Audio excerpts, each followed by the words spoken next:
할렐루야, 반갑습니다. 누구 안에 있느냐, 누구와 함께 하느냐, 그것은 우리 일생을 두고 굉장히 중요한 요소죠. 오늘 빌립보서 4장을 갈 텐데요. 이 4장 안에서는 주 안에서라는 말을 반복해서 사용하면서 바울과 빌립보 교인들이 더 나아가서는 오늘날 모든 성도님들과 교회들이 어디에 있어야 되는가에 대해서 말을 하고 있어요. 보시면요. 4장 1절이죠. 주 안에서 서라 그럽니다. 그리고 2절에서도 주 안에서 같은 마음을 품으라 그래요. 4절에서도 주 안에서 항상 기뻐하라 그렇게 말을 하고 있죠. 또 있습니다. 또 어디에 있느냐면은 10절에 가시면 주 안에서 크게 기뻐하면 이렇게 말을 하고 있어요. 모든 것이 주님의 안에서 일어나야 된다는 것이죠. 그리고 21절에 마지막 인사를 할 때도 예수 안에 있는 성도에게 이렇게 말을 해요.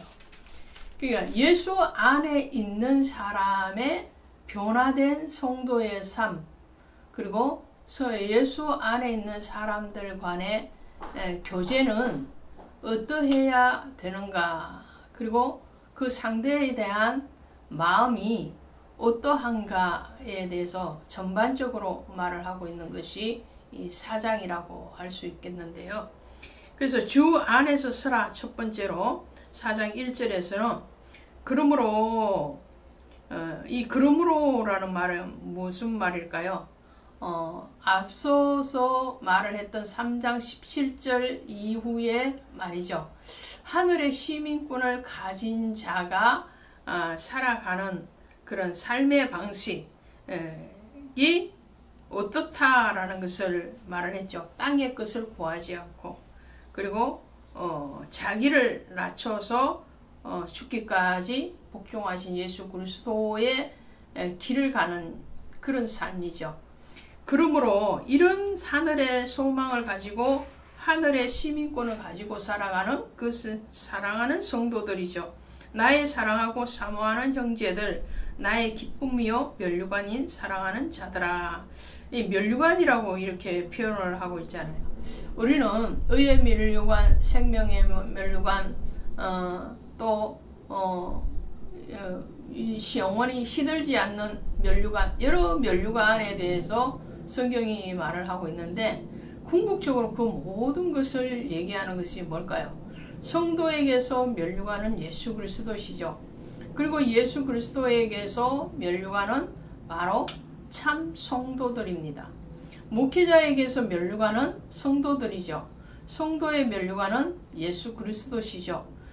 그런 모든 상급, 모든 자랑은 바로 영혼이라는 것을 말을 합니다. 그리스도께서 우리를 사랑하시되 죽기까지 사랑하신 것 같이 우리를 구원하시고 우리를 자녀 삼아 주신 그 하나님에 대한 사랑, 예수 그리스도에 대한 은혜를 기억하는 것, 그것이 바로 면류관이죠. 자, 그러면서 주 안에서 같은 마음을 품으라 그러잖아요.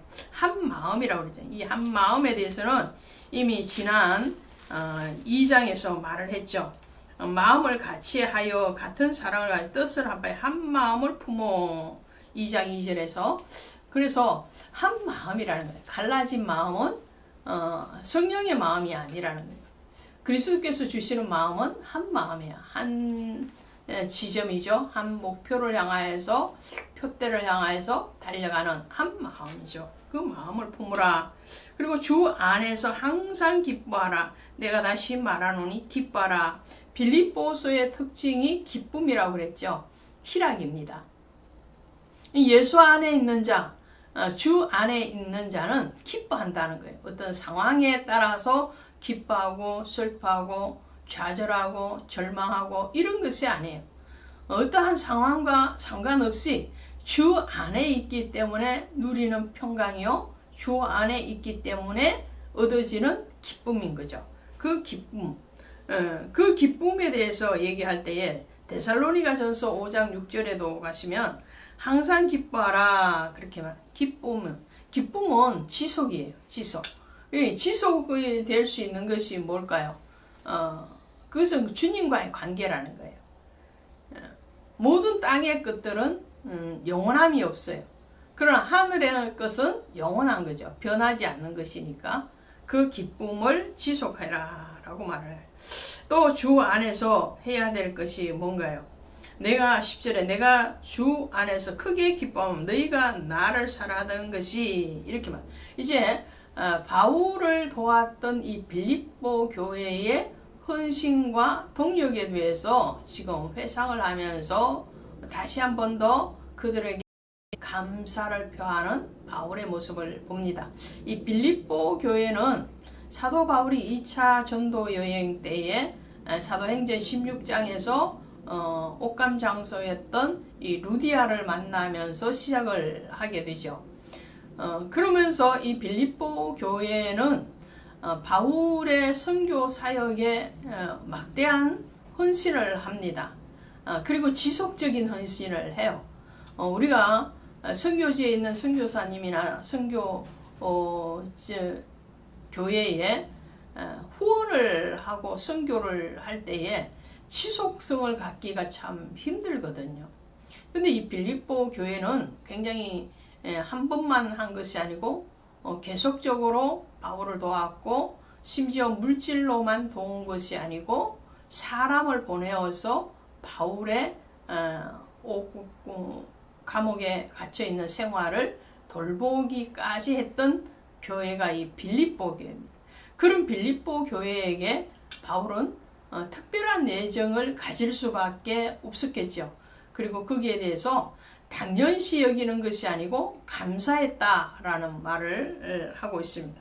그래서 감사하면서 바울이 하는 말이 이런 말이에요. 16절에 가시니까 데살로니가에 있을 때에도 너희가 한 번뿐 아니라 두 번이나 나의 설 것을 보내었도다 그러죠. 마게도냐에서도 이 빌립보 교인들이 도왔고 그리고 또 데살로니가에 있을 때에도 여러 차례 이 바울을 후원하고 도왔다라는 것을 알 수가 있죠.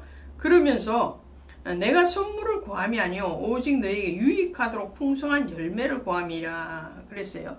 이 바울은 내가 풍부하다 그러잖아요. 자족한다 그러잖아요. 그러니까 바울은 많은 것을 가져서 풍부하다고 얘기를 하는 것이 아니고 바울 자신이 주 안에 있기 때문에 주님 안에서 누리는 그 풍요예요. 목회자나 성도들이요 풍요를 누리는 것은 많이 가져서 누리는 게 아니에요. 주 안에 있기 때문에 누려지는 거죠. 그리고 그 누림을 감사하는 거죠. 오늘 바울은 그 말을 하는 겁니다. 내게는 모든 것이 있고 또 풍부한지라.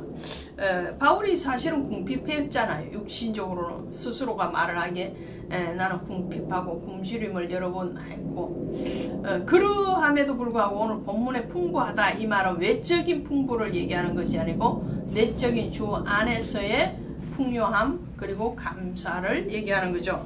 그러면서 에바브로디도 편에 이 에바디도라는 사람은 바울에게 선교비를 보내가고 또 바울로부터 편지를 받아서 빌립보 교회에게 전해주는 그런 역할을 했던 집사님이죠. 그런 인편을 통해서 오고 가는 그 정을 또 표현을 합니다. 그러면서 이것은 빌립보 교회가 바울을 도운 것은 이는 받으실 만한 향기로운 제물이요 하나님을 기쁘시게 한 것이라 그랬어요. 그러니까 바울의 개인적인 목회를 도운 것이 아니고 이것은 하나님의 앞에 복음 전도의 사역에 혼신되어졌기 때문에 하나님이 기쁘게 받으시기에 합당한 예물이다 라는 것을 말을 합니다. 목회를 하다 보면은 성도님들의 그 마음이 깨달아질 때가 많습니다. 성도님들의 그 사랑, 섬김, 그리고 자원하고 기뻐하는 그 마음들이 깨달아져요.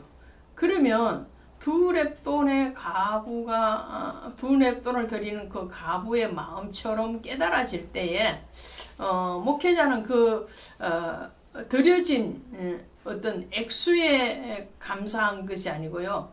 그 액수와 상관없이 비록 두 렙돈 같은 작은 예물이라 할지라도 성도의 마음이 깨달아지면 그것이 정말 크게 느껴지고 감사하고 정말 향기롭게 다가옵니다. 지금 바울이 그 말을 하는 거예요. 빌립보 교회가 재정적으로 넉넉해서 바울을 후원하고 지원한 것이 아니잖아요. 그런 상황에서 한 번도 아니고 두 번도 아니고 지속적인 그런 은혜를 나누어 줬을 때에 이 바울은 그것을 하나님의 마음, 예수의 마음으로 받는 거예요. 거기에 대해서 말을 합니다. 그러면서 하나님 앞에 그들에게 풍성하게 채워주실 것을 기도하고 있죠. 19절에 보니까 나의 하나님이 그리스도 예수 안에서 영광 가운데 그 풍성한 대로 너희 모든 것을 쓸 것을 채우시리로라. 할렐루야. 그렇습니다. 이게 회전을 하는 거예요. 돌고 도는 거예요. 세상 말로도 돈은 돌고 돈다. 그래서 돈이라고 그러는데 하나님 앞에 헌신하고 또 감사하는 것도 돌고 도는 것 같아요. 예. 주님의 이름으로 사용되어지면 주님이 그것에 대해서 또한 일하심이 깨달아지도록 그 사람의 마음뿐만 아니라 삶을 만지시는 것을 보게 됩니다. 여러분이 오늘 누구와 동행하고 계십니까? 그리고 누구의 편에서 바라보고 또 헌신하고 계십니까?